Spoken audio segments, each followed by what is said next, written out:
네, 안녕하세요.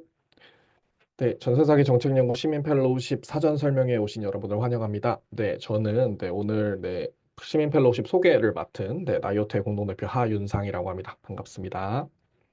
네, 그래서 저희 얘기 또 페이지들 보셨던 대로 이제 오늘은 전세사기 정책연구 시민 펠로우십이 무엇인지, 그다음에 이제 그거 관련해서 어떻게 지원을 하고 또 관련해서 어떤 활동들이 진행되게 되는지에 대해서 여러분께 말씀들을 드리고자 이렇게 사전 설명회를 준비하게 되었습니다. 네, 그래서 저희가 일단은 지금 8시여서 진행을 해보도록 할 텐데요. 네, 먼저 정책연구 시민 펠로우십에 대한 소개와 안내에 대해서 이제 제가 먼저 간단하게 진행을 하고, 그 다음에 이제 전세사기 전국 대책위 공동위원장이신 이철빈 님께서 전세사기 문제에 대한 소개와 정책 연구의 필요성에 대해서 말씀해 주실 예정입니다. 그 다음에 이제 함께 협력하고 계신 레비550의 윤영종 대표님께서 전세사기 연구의 법안화와 정책화 과정에 대해서 설명을 해주실 예정이고요. 그 다음에 이제 구체적인 지원 및 선발 절차와 연구 제안서 작성 방법, FAQ 및 질의응답에 대해서 진행을 하도록 하겠습니다. 네, 참고로 지금 보시는 것처럼 저희가 이제 이 과정들을 모두가 녹화를 해서 진행이 될 예정이고요. 나중에 영상으로 또 이제 여러분께 전달을 드릴 예정이니까요. 혹시나 이제 내용들 중에서 혹시 놓친 부분들이 있으시더라도 너무 걱정하지 마시고 내용들 들어주시면 감사하겠습니다. 네, 그다음에 여기 이제 QR코드입니다. 그다음에 이제 저희 이제 채팅방에 슬리도 링크가 올라갈 텐데 질의응답 플랫폼입니다. 그래서 질의응답 플랫폼에 여러분들이 이제 들으시다가 궁금하신 부분들이 있으시면은 질문들을 남겨주시면 저희가 나중에 이제 그 모든 발표들이 끝나고 나서 질의응답 시간에 이제 이 사이트를 띄워두고서 거기에 있는 질의응답 내용들을 가지고서 여기 저희가 질의응답을 진행을 할 예정입니다. 그래서 따로 저희가 뭐 마이크를 켜고 질의응답을 한다기보다는 이 플랫폼을 활용해서 여러분들이 관련해서 궁금한 점들을 물어봐 주시면 되니까요. 이제 궁금한 점을 얼마든지 이것들 통해서 남겨주시고, 그 다음에 이제 들으시는 중에도 얼마든지 남겨주시면 되겠습니다. 네, 그러면은 본격적으로 정책연구 시민 펠로우십에 대해서 말씀을 드리도록 하겠습니다. 네. 사실 이제 정책연구 시민 펠로우십이다라고 하면 사실 굉장히 좀 약간 당황하셨을 거예요. 약간 이거는 한 번도 들어보지 못한 내용들인데 어떤 거지라고 이제 여러분들이 생각들을 하실 텐데, 네, 저희가 이번에 진행을 하는 정책연구 시민 펠로우십은 전세 사기 문제의 대안을 제대로 연구할 연구자들과 함께 연구를 하는 펠로우십이라고 생각을 해주시면 됩니다. 네.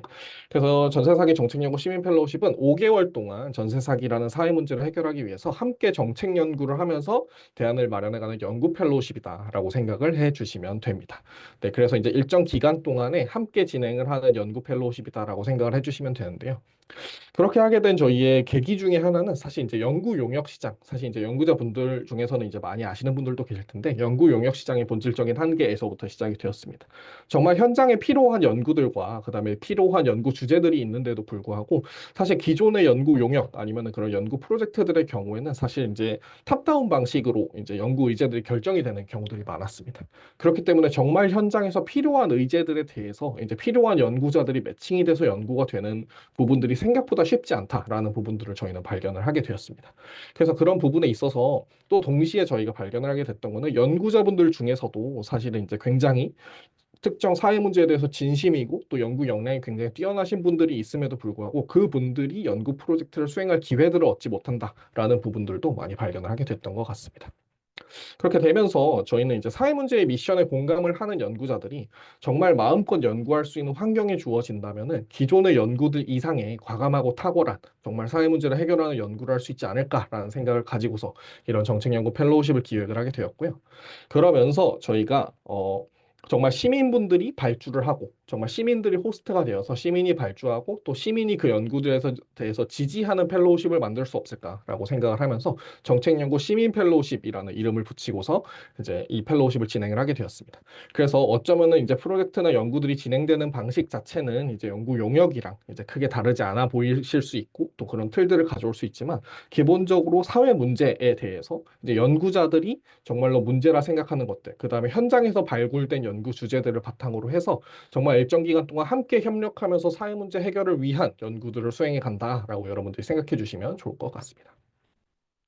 네, 그래서 이제 계속 말씀드리는 부분들처럼 이제 정말 시민들한테 필요한 연구 주제가 그다음에 이제 연구에 있어서 그러면은 이제 최대한 방해받지 않고 좋은 효과의 연구들이 되기 위해서는 어떤 환경들이 필요할까에 대해서 저희는 고민들을 많이 했고요.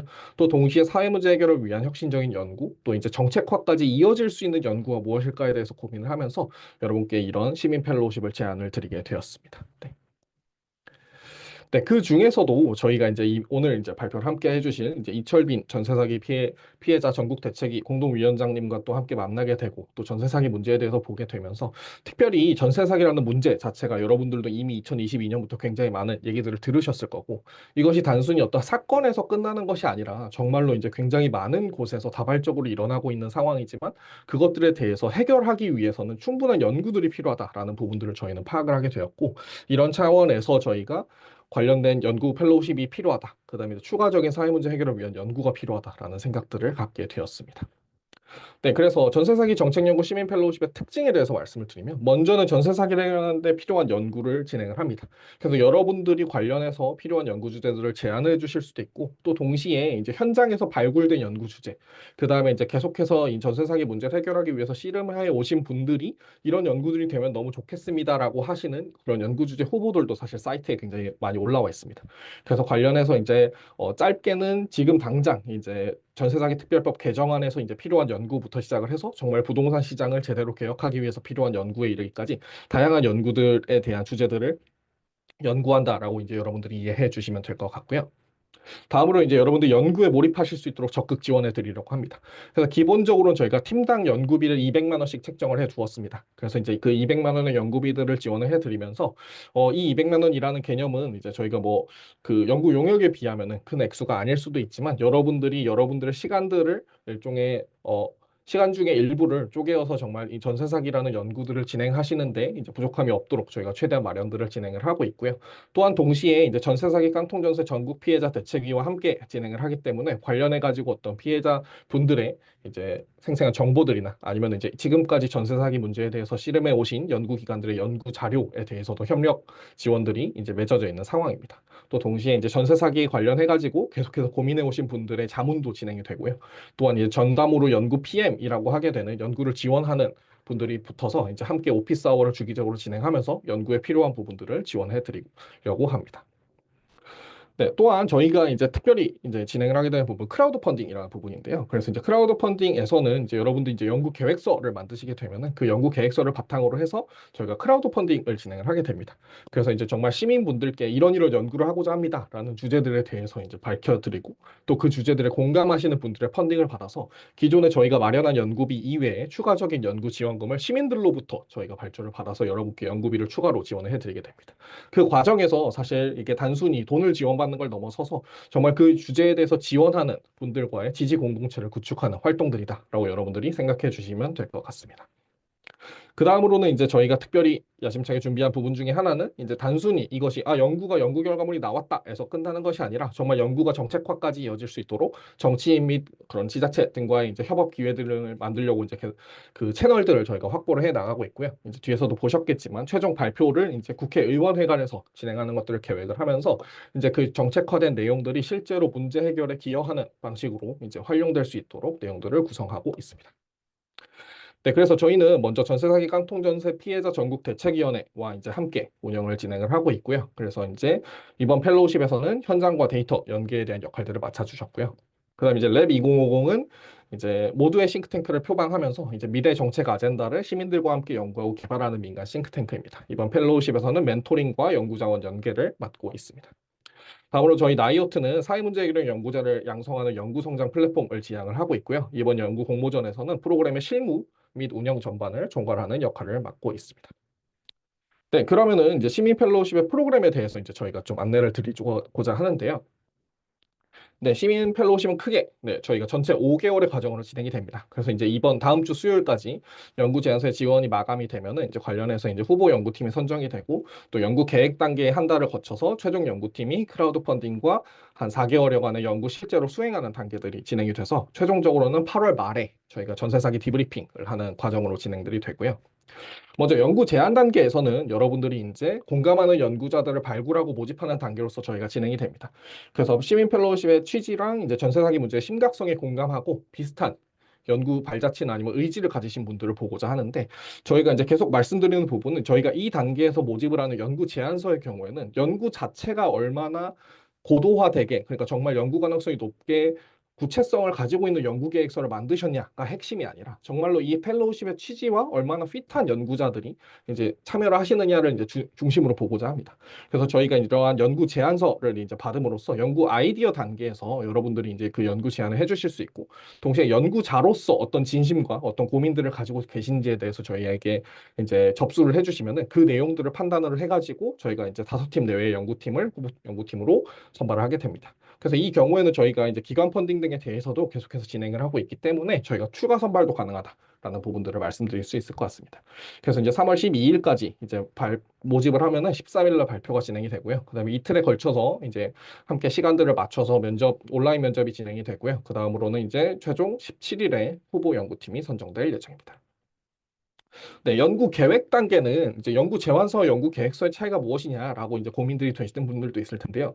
저희가 일부러 연구 제안서와 연구 계획서 사이에 연구 계획 기간을 한 달간을 둠으로써 저희가 연구 제안에서 여러분들이 주신 아이디어를 실제로 현장 및 전문가들의 조언들을 받아서 연구 계획으로 발전시켜 나가시는 기간을 한 달 정도의 시간을 잡고 있습니다. 그래서 이제 오리엔테이션 데이를 통해서 이제 저희가 오프라인 활동들로 진행을 해서 기존에 연구하신 전문가분들이나 아니면 현장에 계신 당사자분들, 또 그런 어떤 멘토분들과의 만남들을 통해서 여러분들의 연구 아이디어를 보다 현실성 있게 발전시켜 나가고, 실제로 사용한 데이터, 실제로 사용할 수 있는 인터뷰 등에 대해서도 여러분들이 관련된 정보들을 수집하면서 보다 구체적으로 실제 연구할 수 있는 계획 단계로까지 발전될 수 있도록 저희가 준비를 하고 있습니다. 그래서 한 달 동안 여러분들이 연구 제안서를 연구 계획서로 발전시킬 수 있도록 저희가 진행들을 하고 있고요. 그래서 이제 제출된 연구 계획서, 최종적으로 제출된 연구 계획서를 토대로 저희가 최종 연구팀을 선정을 하게 되는데요. 네, 그래서 이제 후보 연구팀은 연구 제안서, 그다음에 연구자 개인의 어떤 서사를 바탕으로 해서 저희가 선발을 한다면은, 이제 최종 연구팀의 경우에는 이제 실제 그 연구 계획서의 내용들을 바탕으로 실제 연구하실 팀들을 저희가 선발을 하게 됩니다. 그래서 이 선발에 따라서 이제 저희가 심사위원분들의 심사를 받고 그분들에 따라서 이제 심사를 하게 되는데, 그에 따라서 이제 사전 연구비로서 100만 원 지급하고, 그다음에 이제 연구 크라우드 펀딩에 대한 지원과 연구 계획에 맞는 데이터 수집 및 인터뷰에 대한 접근 권한을 드리게 됩니다. 저희가 연구비를 지급드리는 방식에 대해서는 아직 조금 더 논의 중에 있어서 혹시나 지급 방식이 변동될 수 있다라는 부분도 미리 말씀을 드릴게요. 그래서 후보팀 오리엔테이션이 3월 22일 날 있고요. 그다음에 이제 한 달 동안 연구 계획을 하게 되면은 계획서를 제출하셔서 최종 연구팀으로 4월 16일 날 선정이 되시게 됩니다. 네, 그렇게 할 때 저희가 이제 특별히 마련한 크라우드 펀딩은 이제 여러분들 연구 계획서를 만드시게 돼서 그것이 선정이 되면은 그 연구 계획서의 내용들을 바탕으로 저희는 이제 크라우드 펀딩 플랫폼에 크라우드 펀딩을 올리게 됩니다. 그래서 마치 이제 어떤 스타트업 때 사업 계획서를 가지고서 투자 유치를 하듯이 정말 이런 연구가 전세 사기 문제 해결에 너무나 필요합니다라는 것들을 통해서 여러분들의 연구 계획에 대해서 그 계획을 지지하는 시민분들과 만나실 수 있는 채널들을 저희가 확보를 하고자 합니다. 그래서 이제 연구 계획서 내용을 바탕으로 콘텐츠 작업이 저희가 별도로 진행이 되고요. 결국 한 달 내외의 기간 동안에 이제 연구자들의 연구에 필요한 연구비들을 펀딩을 하게 됩니다. 그래서 연구비 펀딩뿐만 아니라 공론화 작업도 진행이 되고요. 동시에 지지 공동체도 구축을 하게 된다라고 여러분께 말씀을 드릴 수 있을 것 같습니다. 그래서 이제 뭐 목표 액수나 플랫폼 지급 방식 등 세부적인 내용들은 최종 연구팀 선발되고서 공지가 될 예정이고요. 그다음에 연구비 200만 원과는 별도로 이제 펀딩이 돼가지고 그 내용들이 지급이 된다라고 여러분들이 생각해 주시면 될 것 같습니다. 네, 그러고서 이제 실제 펀딩이 진행이 되는 동안 연구 수행 단계에서는 4개월여에 걸쳐서 여러분들 실제로 연구들을 수행을 하시게 되고요. 연구 수행하시는 과정에서 매주마다 진행되는 오피스 아워나 그다음에 이제 관련해서 이제 필요한 인터뷰들이 있을 때 저희한테 요청을 주시면은 이제 뭐 피해자 당사자분들이나 아니면 관련된 분들을 저희가 최대한 인터뷰들을 매칭들을 도와드릴 예정이고요. 또한 동시에 이제 원래 공유회라는 과정들, 그다음에 이제 실제로 어떤 멘토 분들과의 멘토 풀 등의 확보 등을 통해서 여러분들이 연구하는 과정에서 몰입하실 수 있고 또 필요한 자원들이 연계될 수 있도록 저희가 계속해서 도움을 드릴 예정입니다. 그래서 이제 4개월여 동안에 최종적으로 연구 결과물을 만들어서 그것을 이제 제출하시게 되면은 그걸 토대로 이제 심사를 해서 거기에서 이제 발표팀이 이제 선정이 됩니다. 그래서 이제 발표팀의 경우에는 이제 만약에 후보 연구팀이 됐다가 최종 연구팀에는 선발이 안 됐더라도 저희가 이제 발표팀 으로 이제 다시 될 때는 나는 개인적으로 따로 연구를 하겠어라고 하시는 분들은 연구를 하셔서 이제 저희가 발표팀 선발을 할 때 다시 또 지원을 하실 수 있도록 저희가 구성이 되어 있고요. 그렇게 선정이 될 때 추가 연구비 100만 원과 함께 컨퍼런스 발표 기회가 부여가 되고요. 그다음에 후속 연구 활동과 정책화 과정 등에 대해서도 이제 지원을 받을 수 있게 됩니다. 이 부분도 연구비 지원 방식과 함께 이제 변동이 될 수 있다 말씀을 드릴 수 있을 것 같고요. 그래서 관련해서 온라인 원래 공유회와 이제 관련된 선정 내용들이 있다라고 생각해 주시면 됩니다. 네, 그래서 이제 맨 마지막에 디브리핑으로 진행이 되는 최종 연구 결과에 있어서는 이제 피해자 대책위와 함께 랩2050 나이어트 및 관계사들이 이제 저희가 국회의원회관에서 국회의원분들 아니면 이제 실제로 정책화를 하고자 하시는 이해관계자 분들을 모시고서 이 연구 결과들에 대해서 발표를 하고 이 연구 결과를 어떻게 현장에 적용할 수 있는지에 대해서 논의하는 장으로서 디브리핑의 장을 마련하고자 합니다. 그래서 여러분들의 연구 결과에 대한 발표이자 정책화의 시작인 자리로서 행사가 진행된다라고 생각을 해 주시면 될 것 같습니다. 네, 그 다음에 이제 말씀드렸듯이 이런 연구 자체가 이제 끝이 아닌 시작으로 이제 진행들이 되기 때문에 이제 그 내용들과 관련해서 추가적으로 더 발전시켜서 연구를 하신 분들의 경우에는 그거와 관련된 공유의 기회를 제공을 해드리고요. 그 다음에 저희가 가지고 있는 정치인 및 공무원과의 협업 채널 풀들을 활용을 해서 추가로 여러분들이 발굴하신 아이디어들, 그다음에 발굴하신 지식들을 이제 적용시킬 수 있는 채널들에 대해서 지속적으로 고민들을 할 예정이고요. 또 여기에서 구축된 연구자 커뮤니티를 바탕으로 이제 전세 사기 피해자 대책위와 지속적으로 협력하면서 문제를 위한 후속 연구들도 계속 해나가실 수 있도록 저희가 함께 연계할 수 있는 방안들을 마련해 드릴 예정입니다. 네, 그래서 일단은 여기까지 시민 펠로우십에 대해서 제가 좀 소개를 드렸고, 이제 이철빈 전세사기 깡통전세 피해자 전국대책위 공동위원장께서 전세사기 문제 소개 및 연구 필요성에 대해서 제안을 해 주시도록 하겠습니다. 네, 반갑습니다. 전세사기 깡통전세 피해자 전국대책위 공동위원장 이철빈이라고 하고요. 저도 전세사기를 3년 전에 인지를 하고 2023년부터는 여러 활동을 하면서 지금 전국의 피해자들을 위해서 여러 목소리를 내고 그리고 정책 근거도 협력을 하고 여러 활동을 하고 있습니다. 오늘 이제 전세사기 문제에 대해서 다 이해를 하신다기보다 대략 이런 문제들이 있구나. 그리고 왜 우리 대책위가 이 활동에 함께하게 되었는지 그리고 좀 기대하는 바가 있다면 어떤 것들인지 그런 것도 좀 짧게 말씀드리겠습니다. 네, 다음으로 넘겨주시고요. 네, 일단은 이 피해가 좀 어떤 건지 그리고 저희 전세사기 피해자 대책위는 좀 어떤 이제 단체인지 이런 것들을 좀 말씀을 드리도록 하겠습니다. 넘겨주시면 되고요. 일단은 작년 12월 기준으로 전세사기 피해자 공식 인정받은 사람만 2만 5천 명이 넘고 피해자의 한 70% 정도가 대미가 청년층이 지금 해당하는 건데요. 대부분 사실은 지금 만약에 내가 전세를 살고 있거나 혹은 뭐 주변에 전세살이를 하고 계시는 분들은 뭔가 좀 공통적인 좀 두려움이 좀 많이 계실 것 같아요. 내가 보증금을 못 받을 수 있다라는 그런 불안감. 그래서 남의 문제인 줄 알았더니 나도 알고 보니까 임대인에게 보증금을 못 받거나 늦게 받거나 혹은 기타 다른 문제들을 겪게 되는 그런 일들을 좀 많이 접하고 있는데요. 이게 더 이상은 이제 개인적인 문제가 아니라 사회적인 차원의 문제로 좀 발전하고 있고, 여기 나온 것처럼 지금 전국에서 임시다발로 이렇게 좀 발생하고 있고요. 2025년 새해에도 여러모로 좀 문제들이 계속 터져나오고 있는 상황입니다. 네, 다음 페이지를 넘어주시고요. 근데 전세 사기 피해자가 참 외롭습니다.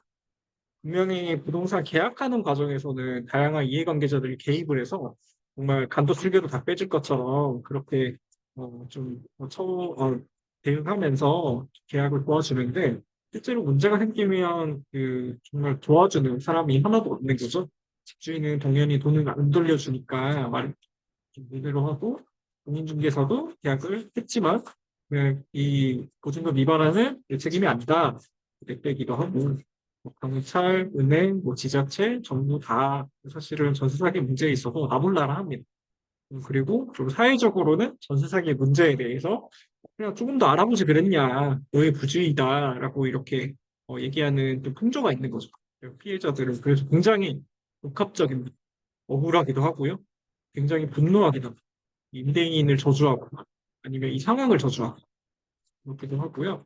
굉장히 무기력해지고 이런 문제들이 장기화되고 해결될 기미가 없을 때 무기력해지고 마침내는 또 자책을 하게 되기도 합니다. 조금 더 꼼꼼히 알아보고 이런 문제를 안 당했어야 되나? 라는 그런 생각으로 자연스럽게 가기 마련인데요. 저도 이런 여러 감정들을 좀 겪으면서 진짜 피해를 당한다는 게 굉장히 좀 외롭고 그리고 어디 하나 기댈 곳이 없구나라는 그런 생각을 들어서 공동 대응을 하고 다른 피해자들을 좀 만나고 있는 상황.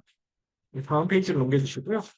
근데 이게 단순히 전세 사기가 돈을 잃어서 힘들다? 그런 차원으로 끝나는 문제는 아닙니다. 설명을 드리자면 지금 뭐 정확한 정부 차원의 공식 통계는 없지만 2023년 하반기에 한국도시연구소라는 민간 차원의 연구소에서 조사한 결과 전세 사기 피해자 70% 정도는 이 피해 주택에 압류가 있거나 혹은 이제 은행에서 먼저 담보로 잡은 경우가 많고 그런 경우에 이제 내가 전세 계약을 체결하면 나중에 경매 과정에서 압류나 그 선순위 근저당이라고 하죠. 그 채권이 먼저 변제가 되고 그러면 저의 임차권은 효력을 상실하는 거죠. 그렇게 해서 이제 내쫓기는 피해자들이 굉장히 많다는 거예요. 그래서 분명히 나도 지금 돈을 받아야 되고 하는 그런 상황이 있지만 돈을 잃는 것으로도 모자라서 이제 거리로 내몰린다는 거예요. 그래서 그런 문제들이 굉장히 좀 심각하기 때문에 가장 기본적인 주거의 권리를 누리지 못하는 대표적인 그 문제라고 할 수가 있을 것 같습니다. 네, 다음 문제로 넘겨주시고요. 네, 피해자의 한 80% 정도는 전세 대출을 받습니다. 네, 저만 해도 요즘은 2억 1천만 원 중에 지금 1억 2천만 원의 전세 대출금이 있는데 이게 좀 억울한 게 분명히 그이 대출금은 저의 통장으로 한 번도 들어온 적이 없습니다. 은행에서 곧바로 임대인의 통장으로 바로 이체를 했음에도 불구하고 근데 임대인이 보증금을 돌려주지 않아서 내가 이 대출금을 상환하지 못하게 돼도 이 문제는 고스란히 임차인의 책임으로 남는다. 그래서 나는 돈을 잃은 것도 모자라서 이제 집에서 내쫓길 위기에 처해 있는데 갑자기 대출금을 억대로 갚아야 되니까 이제 피해자들이 완전 이제 나락에 빠지는 거죠. 그래서 이 채무를 어떻게 해야 될까? 개인회생을 해야 되나? 근데 개인회생을 하면 신용불량자가 되고 내 인생은 끝나는 건가? 이런 생각을 하기도 하고요. 그리고 개인회생 과정에서 조금 더 뭔가 좀 이익이 된다라는 좀 뜬 소문이 퍼져서 그 지금 배우자랑 이혼하기로 했어요. 혹은 직장을 퇴사하기로 했어요. 이런 내용들도 좀 공유가 되면서, 이게 정말 내가 돈도 잃어, 그리고 집도 잃어. 거기다가 억대 빚이 생겼네? 근데 이걸 해결하려고 하니까, 이제는 나는 모든 관계를 끊어야 되는 건가? 인생 계획을 모두 포기해야 되는 건가? 라는 그런 걱정까지 하게 되는, 이제, 다음으로 넘겨주시고요. 근데 그런 고민을 안고 또 일터에서 열심히 일하다가 지친 몸을 끌고 집으로 돌아오면 이제 그 관리되지 않는 그 시설 문제가 또 피해자를 기다리고 있는데요. 여기에 수많은 전세 사기 피해 주택의 시설 관리 방치 사례가 있는데 임대인이 돈을 보증금도 안 돌려주는 마당에 뭐 연락도 안 받고요. 그리고 이 피해 주택에 대해서 관리를 전혀 하지 않습니다. 애초에 부실시공으로 지은 주택들도 굉장히 많고, 그리고 이 주택에 무슨 문제가 생겨도 임대인은 전혀 아무런 책임을 지지 않고, 그리고 임대인이 응당 내야 될 공용관리비를 내지 않아서 갑자기 단전이 되고, 단수가 되고, 그리고 뭐 인터넷이 끊긴다든가 하는 문제들이 참 많습니다. 그래서 이런 굉장히 많은 피해자들이 경험하는 피해주택 관리 문제, 이런 것들도 굉장히 고통스러운 현실입니다. 네, 다음으로 넘겨주시고요. 네, 이런 문제들 때문에 너무 힘겨운 나머지 세상을 떠나신 분들도 지금까지 공식적으로만 8분, 그리고 비공식적으로 이미 두 자리 숫자를 넘어선 걸로 저도 알고 있는데요. 각각의 사연을 들어보면 굉장히 너무 눈물 나는 이런 상황들이 있는데, 2023년 2월에 인천 미추홀구에서 첫 번째 전세 사기 피해로 생을 마감하신 분이 나왔고, 그리고 작년 5월에 대구에서 또 한 가정의 어머니이자 그리고 아내 되시는 분께서 또 사를 선택하시는 그런 너무나 슬픈 일이 있었습니다. 그래서 이런 일들을 경험하면서 저희 전세 사기 피해자 대책위가 좀 공동으로 뭉쳐서 전국 단위로 목소리를 내자라는 그런 활동을 시작을 하게 되는 그런 계기가 되기도 했습니다. 네, 넘겨주시면 되고요. 네, 그래서 전세 사기 피해자 전국 대책위는 2023년 4월 18, 4월 18일에 처음 만들어져서 활동을 좀 개시를 했고요. 전세사기 특별법이 2023년 6월 1일에 처음 시행되었으니까 그 사이에 한 40일 정도의 기간 동안에 정말 하루에 하나씩 이렇게 활동을 하면서 그 앞에서 농성을 하기도 하고요. 기자회견도 하고 그 왼쪽 아래에 있는 사진은 이제 그 당시 국토부 원희룡 장관의 집 앞에 찾아가는 뭐 집회를 하기도 하고 이런 것들을 좀 했었습니다. 이렇게 해서 특별법이 만들어졌습니다. 마침내. 하지만 뭐 얼마 지나지 않아서 굉장히 큰 한계가 있다는 것들을 좀 체감하게 되고 다른 활동들로 나서게 되었습니다. 네, 다음 화면을 넘겨주시고요. 그래서 특별법이 아직 부족하다. 원입법을 해야 된다. 이런 그 좀 필요성에 따라서 여러 활동을 해왔는데, 뭐 이제 대표적으로 피해자의 보증금을 국가가 먼저 매입을 해서 피해자가 보증금의 일부라도 받을 수 있게 해주고 일상을 회복하게 해주고 국가가 그 투입한 비용을 시간을 들여서 회수하는 이런 선부제 후회수 방안을 삼은 특별법 개정안이 또 작년에 또 통과가 되었다가 대통령실의 거부권 행사로도 법안이 폐기되는 일도 있었고요. 다만 이제 그 작년 하반기에 정부에서 또 대안을 내놓아서 그 대책을 담은 특별법 개정안은 이제 반영이 되어서 시행 중인 상황입니다. 네, 다음으로 넘겨주시면 되고요. 대략 이런 상황들이 있었는데 전세사기 정책연구 대체 왜 하냐 그리고 저희 입장에서 왜 필요한가 말씀을 잠깐 드리자면 다음 페이지로 눌러주세요. 기존에 사실 이제 전세 사기 연구에 대해서 저도 한 번씩 검색을 해봅니다. 전세 사기 연구 학계에서는 어떻게 좀 바라보고 있을까 검색을 해보면 너무 원론적인 그런 좀 접근을 하는 경향을 좀 발견하게 됩니다. 통계 분석을 하고 문헌 연구를 하고 사실 기존에 그 있었던 연구들을 좀 재정리하는 그런 수준에서 연구를 해왔는데 이게 피해자들이 당면한 현실과는 좀 거리가 큰 거죠. 거리가 먼 거죠. 대표적으로 이제 통계 분석을 하기 용이한 주택 유형은 아파트거든요. 그렇지만 전세 사기가 정말 많이 발생하는 피해 주택 유형은 비아파트, 빌라라고 하죠. 빌라, 오피스텔, 이런 시장은 통계 자체가 그렇게 정교하게 개발되어서 공개되어 있지 않습니다. 그런 면에서 통계 분석을 하는데 아파트 자료만 활용을 한다라고 하면 이제 피해자들이 정말 처한 현실하고 좀 다소 괴리가 있는 그런 연구 결과들이 나오게 되는 상황들이 벌어지는 거죠. 그리고 두 번째로는 연구는 이렇게 열심히 하는데 근데 이게 문제 분석으로만 끝나는 경우들이 너무 많은 거죠. 그래서 결론을 보면 저희는 이제 그래서 어떤 정책이 필요할까 이런 니즈를 가지고 볼 때 사회적 합의가 요구된다. 보다 심층적인 뭐 연구가 필요하다라는 중에 사실 다소 이제 좀 뻔한 결론으로 끝나는 경우들이 많은 거죠. 그래서 저희도 이런 정책이 필요해요. 이런 것들을 바꿔야 돼요라고 하는데 그 과정에서 이런 선행 연구 결과들을 사실 활용하기가 굉장히 어려운 경우들이 있는 거죠. 그래서 이거 정책 그 대안을 좀 제대로 담을 뭐가 필요하겠다라는 생각이 좀 있었고요. 세 번째는 이 전세 사기 문제가 굉장히 큰 문제이기도 하지만 굉장히 미시적인 차원에서의 연구도 또 필요합니다. 그런데 이제 지금까지는 경제 구조 변동에 따라서 그리고 금융 대책에 따라서 어떻게 이 전세 사기가 발생했고 이 거대한 부동산 문제를 어떻게 해결할 것인가 이런 일반론적인 관점에서 거시적인 관점에서 연구가 계속 되다 보니까 이 피해자의 삶에 직접적으로 어떻게 적용을 하기는 굉장히 좀 어려운 연구들이 있었다는 거죠.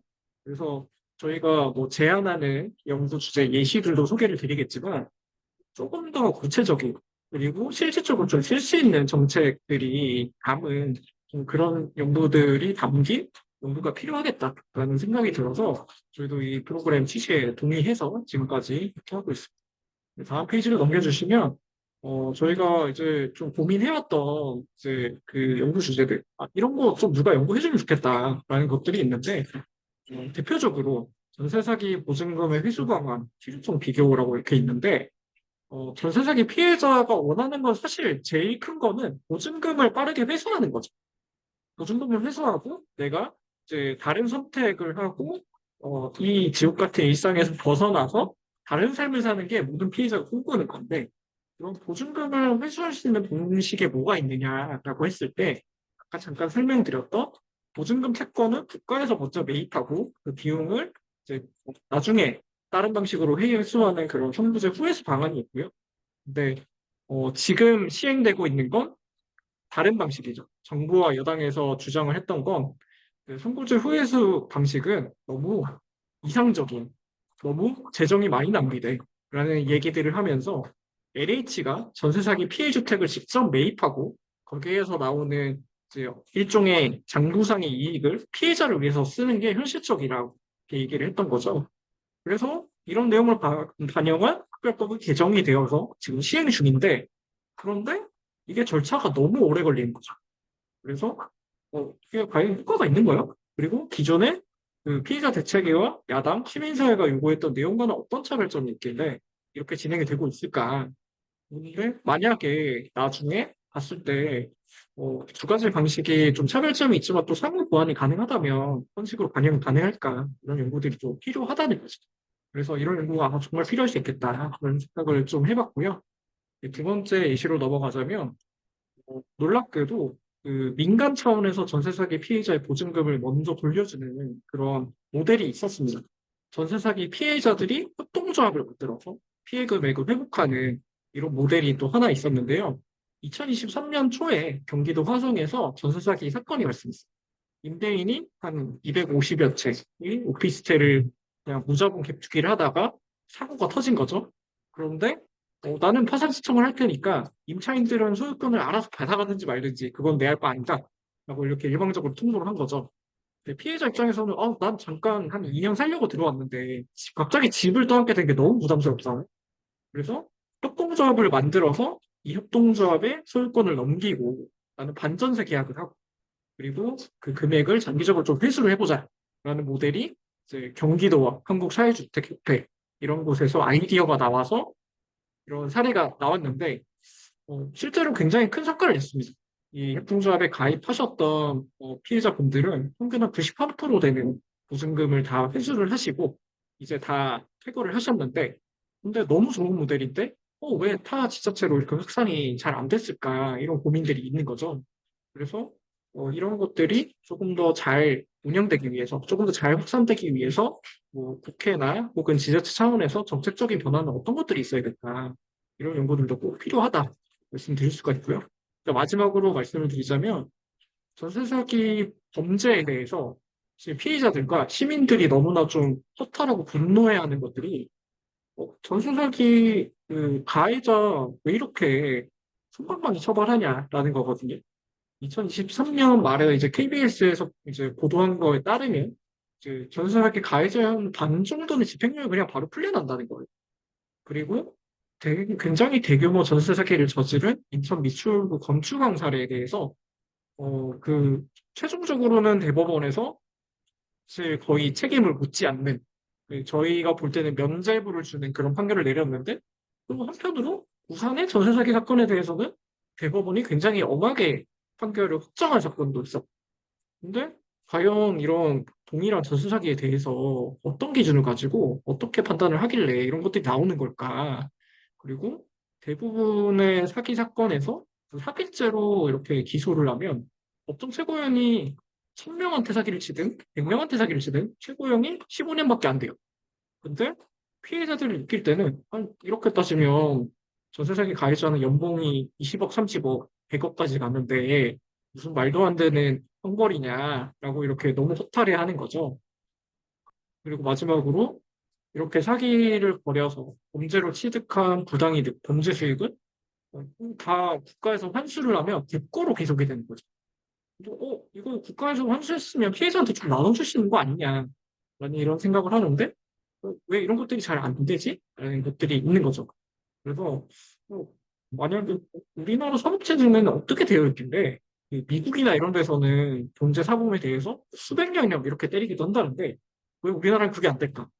그리고 피해자나 시민의 관점에서 좀 납득할 수 있을 정도의 전세사기 처벌 기준을 좀 어떻게 만들 수 있는가 이런 것들에 대해서 좀 심층 연구가 필요할 것 같습니다. 네, 다음으로 좀 넘겨주시면 이런 앞에서 설명했던 세 가지 예시들은 그냥 대표적으로 좀 직관적으로 이해되는 것들을 말씀을 드렸고 되게 다양한 연구 주제들이 있을 거예요.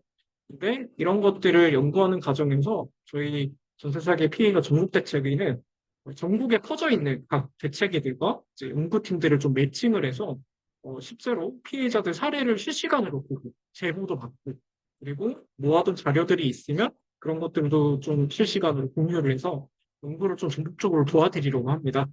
그리고 저희가 활동을 하면서 만났던 시민사회 활동가, 연구 전문가, 그리고 정책 전문가 조력을 통해서 이게 정말 실효성 있는 실질적인 연구를 하실 수 있도록 조력을 할 생각이고요. 그리고 바라기로는 저희가 8월에 모든 프로젝트가 끝나면 이런 것들을 받아서 이제 각 정당이나 의원실에서 이걸 실제로 법안으로 발의하는데 좀 활용되기를 좀 희망하거든요. 실제로 쓰일 수 있는 연구를 좀 할 수 있길 바라고 이게 실제로 좀 법안으로 연결되거나 아니면 정부의 정책을 변화시키는데 또 활용될 수 있는 그 중요한 근거 자료로 활용되었으면 좋겠다라는 바람이 있습니다. 그리고 더 나아가서는 만약에 이제 내년 상반기에 또 지방선거 또 선거 시즌이 있는데 그때 각 정당, 각 후보자에서 또 공약 중에 전세 사기 아니면 주거 관련된 내용들이 있다면 네, 그때 활용될 수 있는 그런 연구들을 한 팀에 대해서 또 연결하고 또 협력을 하는 이런 그림들도 좀 그려볼 수 있을 것 같습니다.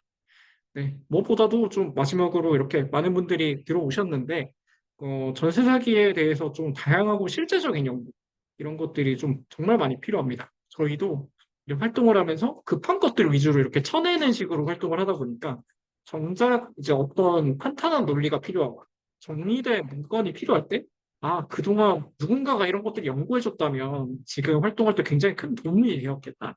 라는 그런 생각들을 수도 없이 합니다. 근데 이 전세 사기 문제가 당장 뭐 올해 안에 이렇게 끝날 것 같지는 않고 당분간은 더 몇 년간 지속이 될 것 같은데 이런 문제를 해결하는 데 있어서 저희 피의자 대책위와 같이 연구를 수행하고 그리고 그런 것들을 실제적인 좀 변화로 만들어낼 수 있는 팀들이 모이면 저희에게도 큰 도움이 되고 연구팀에게도 굉장히 큰 성과가 되고 사회적으로는 이 문제가 더 이상 발생하지 않거나 혹은 피해자들을 돕는데 굉장히 큰 도움이 될 거라 생각합니다. 그래서 네, 많은 제안을 해주시고 많이 문의도 해주시고 앞으로 함께 해주시면 네, 저희 여기까지 하겠습니다. 감사합니다. 네, 감사합니다. 네, 철빈님께서 잘 설명을 해주셨고요. 네, 저희 네 다음으로 이제 윤영중 랩 250 대표님께서 진행해 주실 텐데 저희 그 다시 한번 슬리도 링크 올려드리면은 저희가 질의응답을 이제 사이트 통해서 받고 있는데요. 저희 이제 그 채팅방에 올라오게 되는 링크 확인하셔서 이제 들으시면서 궁금하신 점이나 펠로우십 관련해서 문의하실 부분들이 있으면은 네, 저희 질의응답 해주시면은 조금 이따 질의응답 시간에 진행하도록 하겠습니다. 네, 그럼 이제는 이제 랩 2050의 윤영중 대표님께서 전세 사기 연구의 법안화와 정책화 과정에 대해서 설명을 드리도록 하겠습니다. 네, 안녕하세요. 저는 레비공공 윤형중이고요. 어, 저는 그래도 오늘 굉장히 놀랐습니다. 사실 이 프로젝트가 어, 제가 생각하기에는 뭐 전례 없는 시도지 않나라는 생각이 들거든요. 저희도 용역 연구를 많이 하는 입장에서 어, 진짜 필요한 연구, 진짜 당사자들도 그리고 정책의 현장에 있는 사람들도 어떤 문제에 직접 개입하고 뭔가 개선을 할 수 있는 그런 데 도움이 되는 연구를 하기 위한 방안들을 저희가 고심 끝에 만들어서 이렇게 프로젝트를 처음 해보는 것인데요. 솔직히 말씀드리면은 이렇게 많은 분들이 관심 갖기에는 그 좀 저희 연구비 수준이 어, 좀 많이 부족해서 그런 점들도 상당히 걱정이었습니다. 근데 물론 이제 저희 같이 만들어가는 상황이라 지금 이제 그 크라우드 펀딩을 또 이제 하기로 했잖아요. 그래서 그런 과정도 있기 때문에 이제 저희가 그 같이 한번 이런 과정들을 좀 만들어 봤으면 좋겠고요. 저희가 이런 과정을 기획한 가장 중요한 이유 중에 하나는 연구에 그치지 않고 그 연구의 결과물들을 현실에서 작동하게 하는 정책으로 만들자는 것입니다. 그래서 그렇다면은 연구와 정책과 현실이 어떻게 맞물리는가에 대한 설명을 좀 드려야 될 것 같아서요. 제가 짧은 시간 동안 그 말씀을 드리도록 하겠습니다. 다음 페이지 보겠습니다. 조금 전에 이제 이철빈 위원장님이 그 여러 이제 연구를 할 만한 분야들, 또 연구 후보 주제들 이런 제시해 주셨거든요. 사실 오늘 소개해 주신 그 주제들은 상당히 일부입니다. 실제 당사자분들 또 현장이나 정책 현장에서 필요로 하는 연구의 수요들 굉장히 많습니다. 근데 또 이제 저희가 확인한 수요들만 또 이제 말씀드릴 수는 없는 노릇이고 아마 지원하신 분들이 그 하실 분들이 제안하실 또 좋은 주제들 많이 있으리라 생각합니다. 근데 그렇게 좋은 주제들이 정말 잘 도출되려면요, 사전 단계에서도 상당히 소통이 필요합니다. 이제 그런 소통을 통해서 연구 주제를 만들어가고 또 연구 주제를 구체화하는 것도 굉장히 중요하다는 생각이 들고요. 어, 일단 첫 번째로 말씀드릴 거는 정책과 연구와 사회 문제는 어떤 관련이 있는가? 정책은 사회 문제를 개선하는 굉장히 강력한 도구인데요. 근데 연구가 정책으로 잘 이어지는 경우가 물론 있긴 했지만 그 경로가 굉장히 이제 명확하게 보이지 않는 경우가 많았습니다. 아마 오늘 지원하신 분들은 연구에 참여하신 경험들이 꽤 있으신 분들로 예상되는데 연구는 했고 보고서도 냈지만 그게 현실의 정책에 직접적으로 반영되는 경험은 아마 그렇게 많이 해보신 적이 없었을 겁니다. 이건 뭐 특정 연구에만 국한된 문제가 아니라 지금의 정책 생태계, 연구 생태계 자체가 그런 구조로 되어 있습니다. 지금 이 연구와 실행과 공론장의 상관관계를 보여주는데요. 이 공론장은 사실 이 밑에 부분만 해당되는 게 아니라 전 과정에 거쳐서 다 이루어지는 것이고요. 연구는 연구와 이제 시행 가운데 있는 정책 도출의 과정들이 실질적으로 제대로 작동이 안 되고 있는 거죠. 그래서 이 사이에 비어 있는 공간에 정책 도출의 공간이 가 있고요. 우리의 이 프로젝트는 정책 도출까지도 하는 것을 넘어서 정책이 실행되게끔 하는 거에도 목적을 가지고 있습니다. 그렇다면은 아마 이제 그 오늘 이후에도 제가 이런 과정들을 설명하는 자리가 꽤 있을 텐데요. 오늘은 아주 간단히만 말씀을 드리면은 당연히 그 연구가 정책이 되기 위해서는 정책 이꼴 법은 아니거든요. 법은 정책의 일부이기도 하고 또 어떨 때는 정책이 법의 일부일 수도 있습니다. 하지만 대부분 중요한 정책들은 법적인 근거에 기반을 하고 있죠. 그렇기 때문에 우리가 입법 프로세스에 대해서 잘 알 필요가 있습니다. 입법 프로세스의 뭐 가장 기본적인 골격은 뭐 국회 안에서 상임위와 법사위와 본회의를 거친다 뭐 이런 정도가 될 텐데요. 사실은 그것보다 더 중요한 과정들이 많이 있습니다. 그게 바로 상임위 내부에서 어떤 논의를 거치느냐, 어떤 과정을 거치느냐인데요. 제가 여기 간략하게 소개드린 이런 과정들이 있습니다. 근데 다 어떤 과정들을 외우거나 알 필요는 없으시고, 물론 알면 좋은데요. 천천히 제가 나중에 또 알려드릴 거고요. 오늘은 이제 그 전문위원 검토 보고나 소위원회 심사 정도가 이 과정이 굉장히 중요한 과정이라는 거를 좀 말씀드리고자 합니다. 그래서 그 다음 페이지를 보시면요. 제가 다음 페이지를 보면서 말씀드렸어야 되는데, 아무튼 그 다음 페이지를 보여주시면요. 네. 그 다음 페이지에는 그래서 전문위원 검토 보고와 소위원 심사에서 그 중요한 그 정책에 대한 검토가 이루어지고 또 중요한 논의가 이루어집니다. 검토는 그 전문가가 이 검토 보고서를 한번 이렇게 쓰게 되고요. 그 전문적인 내용을 알고 있는 전문위원이 또 의원들에게 이 검토 보고를 하게 됩니다. 그 다음에 진짜 법안에 대한 정책에 대한 집중적인 논의가 이루어지는 프로세스는 법안심사 소위원회라는 데서 논의가 되어지는데요. 이때 어떤 논의들이 있었고 어떤 정책적 대안들이 나왔고 그것들이 각각의 이해관계자들에서는 어떤 생각들을 가지고 있는지가 실질적으로 논의되는 프로세스입니다. 그래서 아마 정책을 구체적인 연구의 결과물로 만들어내려면은 이런 프로세스에서 어떤 논의가 이루어졌는지 정도는 좀 숙지를 하고 계시는 게 좋습니다. 다음 페이지 보여주시면 우리가 그러면 그런 과정들을 어떻게 다 모니터링 할 수 있느냐? 이미 상당한 정보들이 공유가 되어 있습니다. 국회 의안정보 시스템이라는 사이트에 들어가시면요. 의원 원문 비용 추계서를 비롯해서 그 다음 페이지 넘겨주시면요. 그 다음 페이지, 죄송합니다. 그 앞 페이지 다시 넘겨주시면, 예, 그 앞 밑에 스크롤 내리면 지금 여기 페이지에서 안 보이지만 여러 이제 검토 보고서와 각 회의 주체별로 회의록들도 공유가 되어 있습니다. 물론 거기에서 다 공유가 되어 있진 않아서 각그 이제 상임위나 소위원회별로 별도로 회의록을 좀 찾아봐야 될 때가 있고 때로는 국회 내부 정보망에만 공유되기 때문에 그런 것까지도 확인해서 좀 봐야 될 때도 있습니다. 저희가 그런 정보들까지도 저희는 좀 그 접근이 가능하기 때문에 지원하신 연구자분들에게 충분히 이제 공유해 드릴 수 있습니다. 제가 아까 그 다음 페이지 넘겨주시면요. 뭐 법안의 기본적인 내용들을 하나 보여드리는 건데요. 법안 내용은 사실 이렇게 구성되어 있거든요. 그 다음 페이지 넘겨주시면요. 핵심으로 들어가야 될 게 뭐 신구조문 대비표 같은 게 있고요. 그리고 뭐 비용 축에서도 당연히 있고요.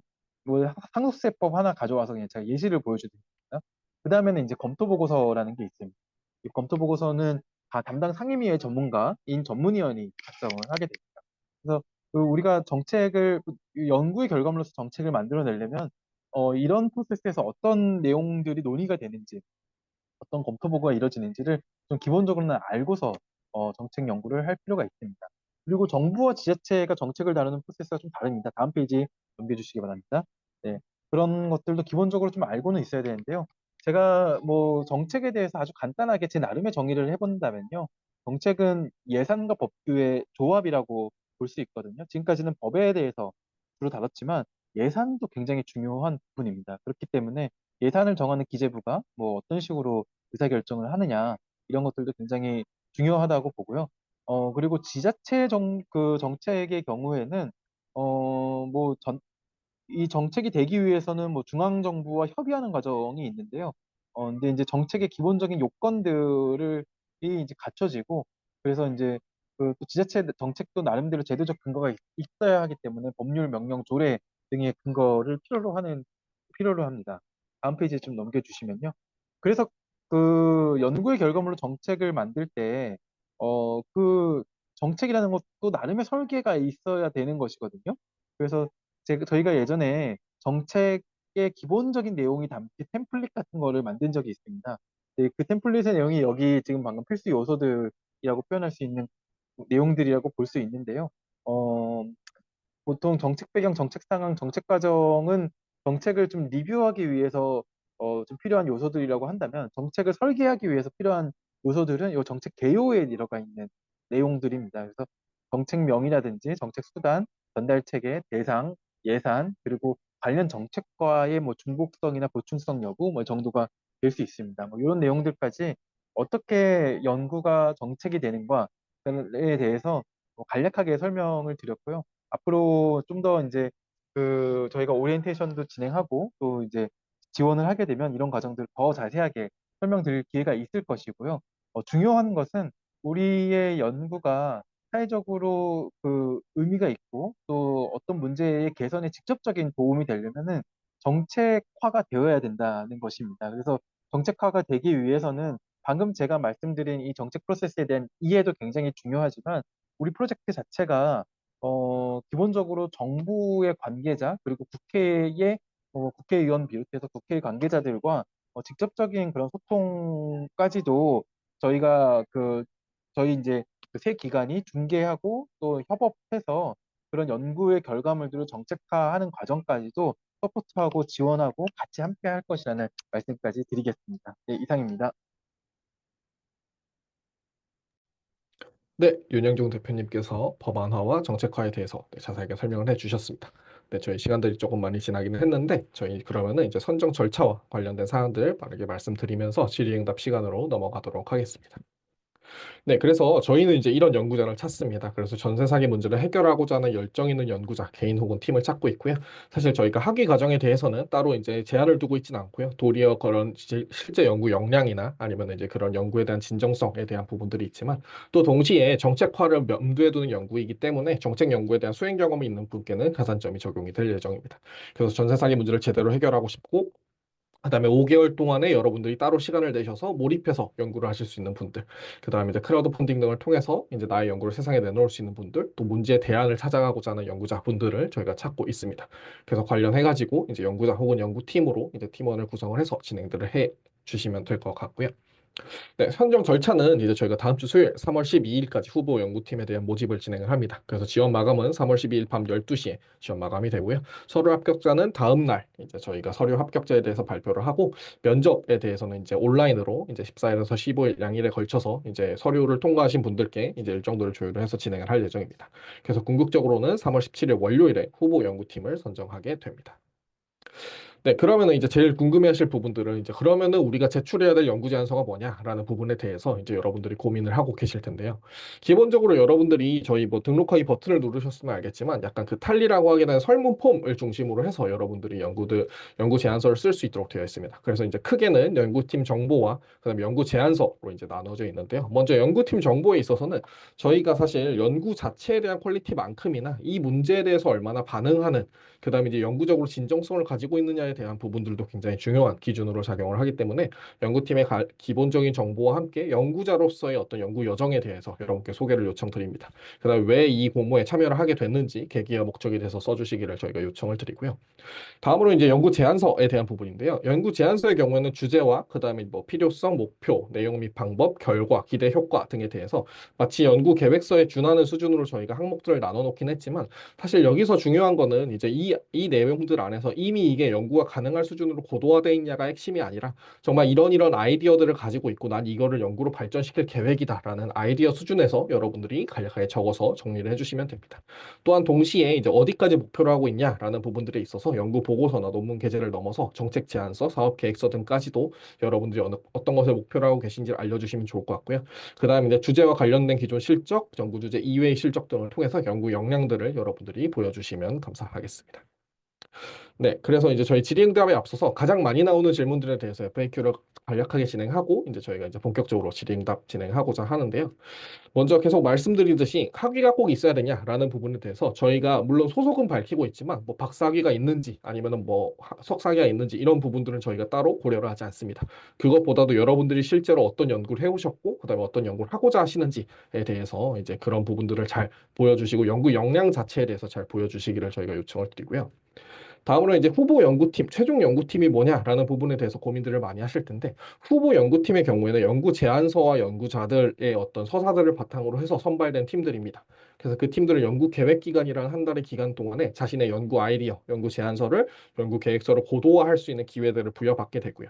그럼 그렇게 해서 고도화된 연구 계획서, 실제로 연구가 가능한 연구 계획서는 저희가 전문가 자문단의 심사를 통해서 이제 실제 연구 가능 여부들과 그다음에 이제 실효성 등에 대해서 파악을 하고 여기서 최종 연구팀으로 선발이 되게 됩니다. 그 최종 연구팀에 선발이 되셨을 때 이제 연구비를 포함해서 크라우드 펀딩이나 아니면은 관련 연구 수행에 대한 지원 등이 이루어지게 되고요. 후보 연구팀에서 최종 연구팀이 되지 못하더라도 난 연구 계속 하겠다라고 의지를 보여주시면은 관련해서도 저희가 따로 지원들을 해드린다라는 부분들도 여러분께 말씀을 드립니다. 그리고 그다음에 연구 제안서가 어느 수준으로 작성해야 되냐라는 질문들에 대해서는 앞서 말씀드렸던 것처럼 이제 연구 아이디어 단계에서 정말 여러분들이 어떤 연구의 지향을 가지고 있고 어떤 연구를 하고자 하는지에 대해서 아이디어 수준으로 여러분들이 적어주시면 좋고요. 보통은 연구 제안서의 내용이 이제 실제 데이터의 유무나 아니면 이제 실제 연구 계획의 일정 아니면 예산이나 규모 등을 파악을 해서 연구 계획서로 디벨롭이 될 수 있는 만큼 그런 내용들을 판단을 하셔서 여러분들이 아이디어 차원에서 연구 제안서를 제출해 주시면 감사하겠습니다. 네, 그래서 이제 이렇게 진행이 돼서 저희가 준비한 사전 설명회의 내용은 여기까지이고요. 이제는 질의응답에 대해서 좀 진행들을 할 예정인데요. 잠시 화면 공유를 바꾸도록 하겠습니다.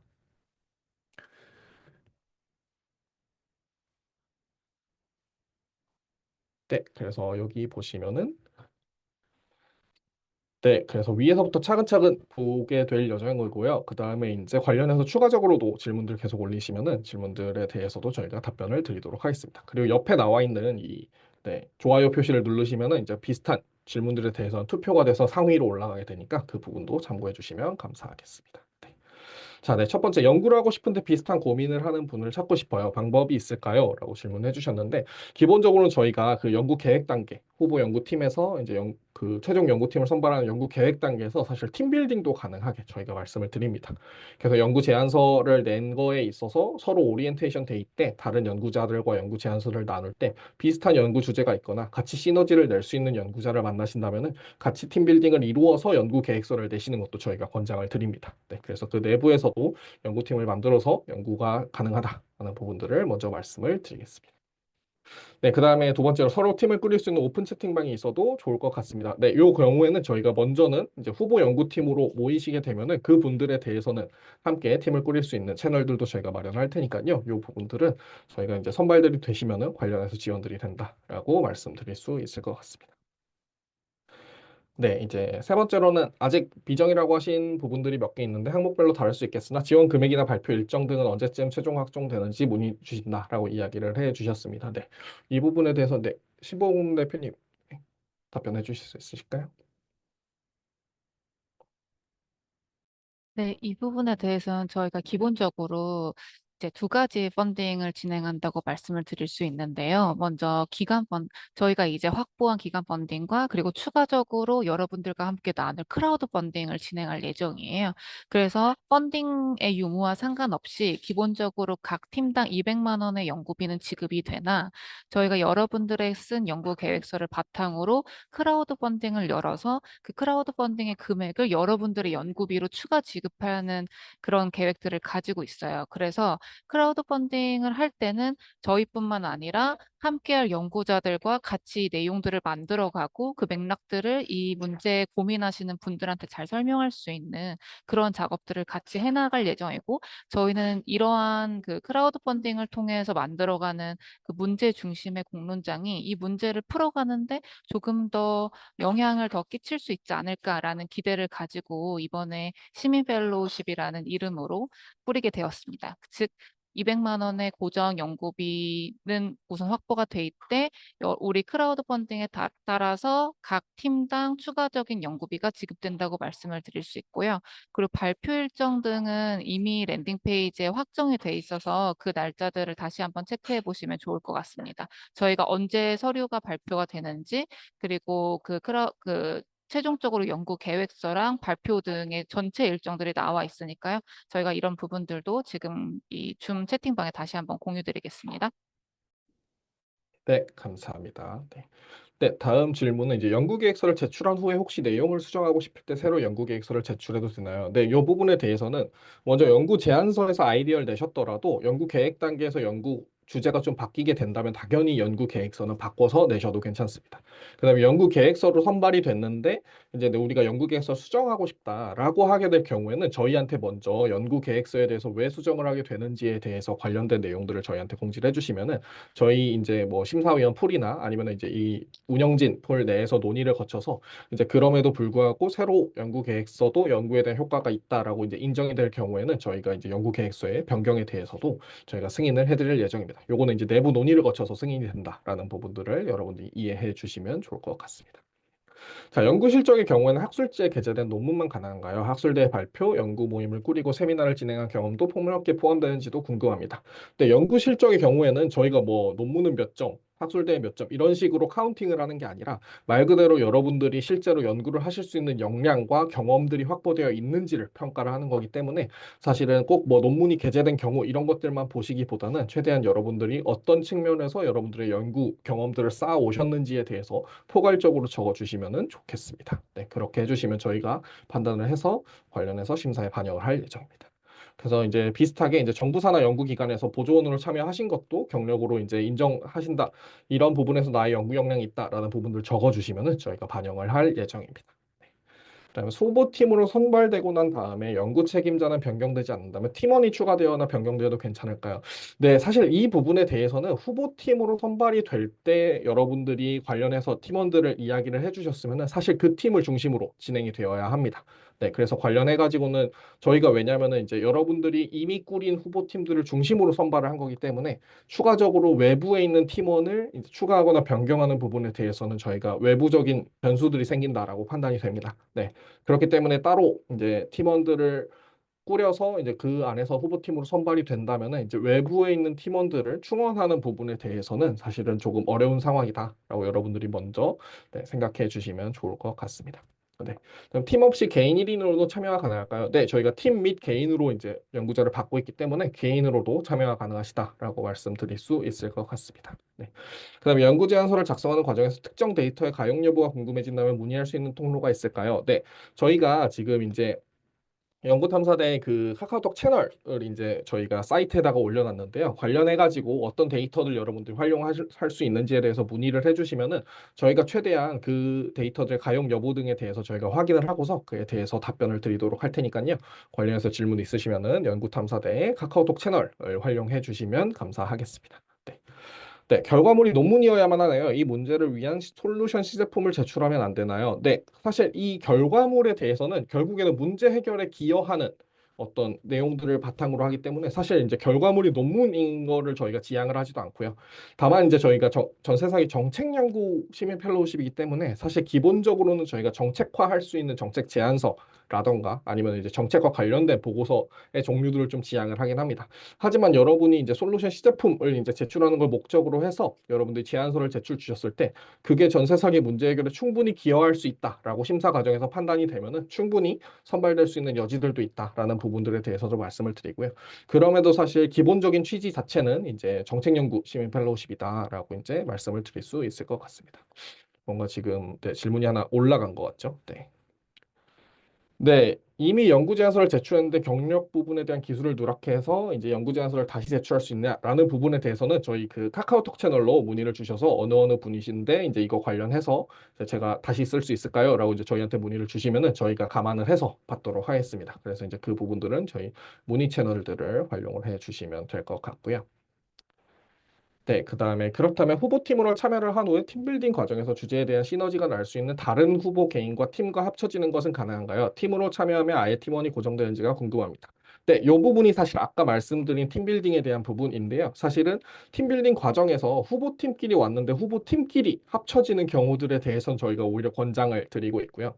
다른 후보 개인이나 다른 팀과도 합쳐서 이제 함께 시너지를 낼 수 있는 연구를 한다라는 부분에 대해서는 보다 많은 사람들이 보다 이제 큰 범위의 연구를 할 수 있다라고 이제 판단이 되기 때문에 팀빌딩에 대해서도 저희가 권장을 드릴 예정입니다. 그래서 이제 선발된 후보자들, 후보팀들 내에서 팀빌딩은 자유롭게 진행을 하실 수 있다. 연구 계획 기간에 자유롭게 진행을 하실 수 있다라고 여러분께 말씀을 드립니다. 네. 네, 여기까지 일단은 진행들이 되었는데, 네, 질문을 주셨고요. 네, 설명인데도 정말 재밌어서 준비해 주시느라고 고생하셨다는 얘기 해주셔서 너무 감사합니다. 네, 마지막으로 참 적절한 질문이었다라고 생각이 됩니다. 네, 네, 그래서 이렇게 진행이 되었고요. 네. 혹시나 추가적으로 질문이 있으시다면은 아까 말씀드린 그 채널을 통해서 저희한테 문의를 주시면은 그에 대해서도 계속해서 답변들을 드릴 테니까요. 네. 답변들로 이제 말씀들을 드리도록 하겠고요. 저희 다음 주 수요일까지 진행이 되어 있는데 네, 특히나 이제 뭐 얘기들 계속 해주셨다시피 정말 많은 연구가 필요하고 또 연구자들과의 네트워킹이 필요합니다. 여러분들 뭐 쉽지 않은 상황들 또 이제 여러 환경도 있으시겠지만 이제 함께 고민해 보셔서 정말 사회 문제 해결하고 사회 문제 해결에 기여할 수 있는 연구하는 좋은 기회로서 이번 펠로우십이 잘 활용이 될 수 있었으면 좋겠습니다. 네, 그러면은 혹시 철빈님, 형종님 아니면 운영진 중에서 네, 추가로 뭐 발언하실 분 있으실까요?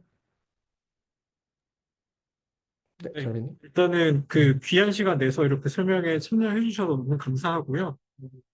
여기에 오신 분들 꼭 연구 제안서까지 받을 수 있으면 너무 좋을 것 같다는 생각이 들었고, 사실은 디테일한 부분에서는 저희가 계속 맞춰갈 수 있어요. 저는 제일 중요한 거는 얼마나 이 전세 사기 문제 해결에 좀 진심인가, 그 진정성이라고 생각합니다. 네, 저희 전세 사기 피해자들이 애 쓰고 있는 만큼 연구하시는 분들도 이 문제에 대한 문제의식을 가지고 내가 할 수 있는 것들을 해보겠다라는 그 진정성이 있다면 우리가 디테일한 것들을 얼마든지 조율할 수 있다고 생각하고요.